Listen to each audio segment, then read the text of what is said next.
ဖះကိုငါဖះငါသားဆိုပြီးတော့ဘုရင်ကြီးကပဲမောင်ပိုင်စည်းပြီးတော့9နှစ်နဲ့9လတိတိဆုံးကတ်ကြတော့ပြည်သူတွေကုသိုလ်ပြုခွင့်မရကြလို့သီလစောင့်တည်ခွင့်မရကြလို့အဲ့ဒီမှာဒေါသတွေဖြစ်ကုန်ကြပြီပုံကံတော်လန့်မဲ့ဒီလိုဖြစ်ကုန်ကြအဲ့တော့ဘုရင်ကြီးကပြောတယ်အမောင်ကကျုပ်ရဲ့စိသေနာပတိဆိုတော့အမောင်ကကျုပ်ရဲ့စိသေနာပတိမဟုတ်လားပြောချင်တာကဘုရင်ကြီးကအမောင်စိသေနာပတိကကျုပ်ဘက်ကပါမယ်မဟုတ်လားဒီလိုမေးတာအဲ့တော့စိသေနာပတိကလည်းရှင်မင်းကြီးမြို့သူမြို့သားနဲ့ကင်းကွာပြီးတော့ကျွန်တော်ကစစ်ထိုးခြင်းကမစွန့်နိုင်ပါဘူးတဲ့ဒီလိုပြန်ဖြေဟာစိသေနာပတိကဒီလိုပြောလိုက်တော့ဒါဆိုရင်တော့ပြည်သူတွေရဲ့ဆန္ဒတို့လိုက်ရောမှဖြစ်တော့မယ်ဆိုတော့ဘုရင်ကြီးကသိတော့ကြိုက်ဒါဆိုရင်လည်းစွန့်ကပ်ခွင့်ပြုမကွာဆိုတော့ဘယ်လောက်လိုချင်သလဲမင်းပြည်သူပြည်သားတွေက9နှစ်နဲ့9လလိုချင်တယ်ဟာအဲ့လောက်တော့မပေးနိုင်ဘူးများလွန်းတယ်ဒါဆိုရင်6နှစ်ဒါလည်းများလွန်းတယ်9နှစ်နဲ့လျှော့သွားလိုက်တာနောက်ဆုံးတော့ပြိတဲ့9ရက်သူတို့ကတ်ခွင့်ရ9ရက်ဆိုလည်းမနှဲပါဘူးဆိုအဲ့ဒီမှာစေတနာပတိနဲ့ပြည်သူတွေကကျေနပ်ပြီးတော့ဘယ်နေ့ကနေဘယ်နေ့ထိအောင်စေတနာပတိကတ်ပြီးပြည်သူတွေတလက်စီကတ်ကြမယ်တရားတွေနာကြမယ်သီလတွေစောင့်တည်ကြမယ်ပျော်ပျော်ပါးပါးဒီလိုဖြစ်သွားကြအဲ့ဒီမှာစေတနာပတိကစွန့်ကပ်ဖို့အလဲကြတဲ့အခါမြတ်စွာဘုရားရှင်ကိုရောမြတ်ကြီးရဲ့ကြောင်းတော်ကိုသူ့ရဲ့စစ်သားတွေနဲ့အဆောင်ကြက်တွေချတာဘာအတွက်လဲမေးလိုက်တော့သူ့တဲ့ဥပြီးတော့စွန့်ကပ်သွားမှသူကြောက်လို့ဘုရားနဲ့တန်ဃာတွေသူ့တဲ့ဥပြီးတော့စွန့်ကပ်မှဆိုလို့သူကအဲ့ဒါအဆောင်ကြက်တွေနဲ့အကုန်ထားကျန်တာတွေပူဇော်ရင်ပူဇော်ပါစေတဲ့ဆွန့်ကိုဘယ်သူမှမကတ်စေနဲ့အဆောင်တွေချတာအဲ့ဒီမြို့ထဲမှာကတထေးကြီးရဲ့တထေးကတော်ရဲ့သမီးလေးရဲ့သားမိသားဖ3ယောက်ရှိကြတဲ့တထေးကြီးဇနီးမောင်နှံသမီးလေးနဲ့မိသားတစုကမြို့ရဲ့မျက်နှာဖုံးပေါ့တထေးကြီးကသေသွားတဲ့အခါတထေးကတော်ကြီးကဝမ်းနေပြီးတော့ကြည်စမ်းသူ့ရဲ့အမျိုးသားသာရှိရင်ဒီပွဲမျိုးဦးဖြားဖြားဆုံးကပ်ခွင့်ရမှာခုတော့သူ့မျိုးသားမရှိလို့တို့တော့ဆုံးကပ်ခွင့်ရမှာမဟုတ်တော့ဘူးဆိုပြီးတော့ဝမ်းနေနေတာအမေဝမ်းနေတာကိုသမီးလေးကကြည့်ပြီးတော့အမေ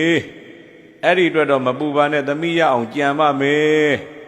သမီးလေးကဒီလိုပြောပြီးတော့ကြံတယ်နှုတ်ကနာဇန်းတွေချက်ပြီးတော့မှရွှေအုပ်ထဲကိုပြိတဲ့နှုတ်ကနာဇန်းတွေထက်ပေါ်ရွှေအုပ်တစ်ခုနဲ့ပိတ်အဲ့ဒါပိတ်ပြီးအဲ့ဒီမျိုးသမီးငယ်ဘာလို့တလဲမေးလိုက်တော့အပေါ်မှာမြလေးပန်းတွေနဲ့အကုန်လုံး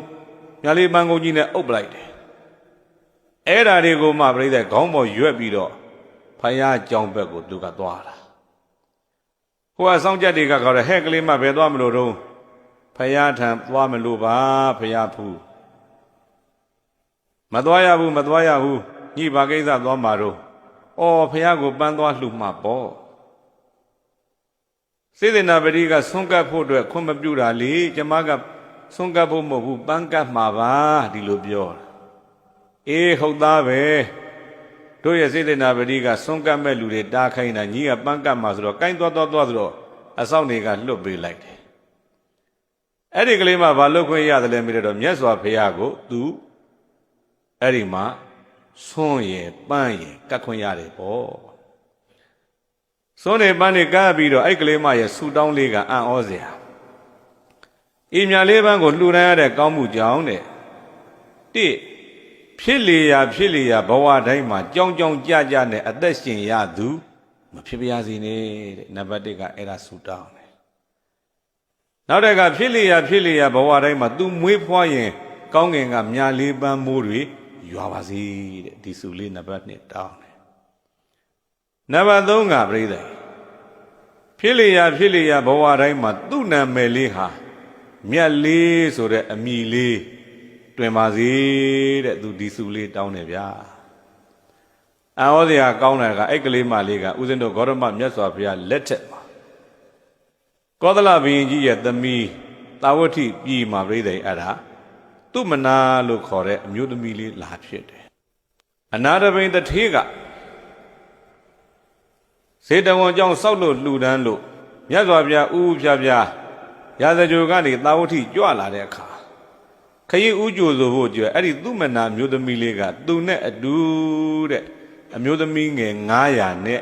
တာဝတိမြို့ရဲ့အပြင်ဘက်ကိုထွက်ပြီးတော့ကြိုကြတယ် ဦးဖြားဖြားလှူခဲ့တဲ့ကောင်းမှုကပြိဿရဲ့မြို့မှာကြွလာတဲ့မြတ်စွာဘုရားကိုဦးဖြားဖြားသူထိတ်ဆုံးကနေကြိုရတယ်အဲ့ဒီချိန်မှာသူ့ရဲ့အသက်က9နှစ်9နှစ်ရွယ်ဒီသူမနာမျိုးသမီးလေးကိုမြတ်စွာဘုရားကိုပန်းနေနဲ့ကြိုဆိုပြီးတော့ညာလေးပန်းနဲ့ကြိုဆိုတဲ့ဆိုကြပါစို့အဲ့ဒီမှာမြတ်စွာဘုရားရှင်ကိုရောမြတ်ကြီးကအဲ့ဒီကြိုဆိုတဲ့ခန္ဓာမှာဟောလိုက်တဲ့တရားလေးနာပြီးတော့ဒီကလေးမလေးဟာသောတာပန်တည်တယ်တဲ့ဦးဖြားဖြားလှူခဲ့တဲ့အလှူကြောင့်သူ့မြို့ရောက်လာတဲ့မြတ်စွာဘုရားထံဦးဖြားဖြားတရားနာတဲ့ဒီကလေးမဒီလိုအကျိုးကျေးဇူးရ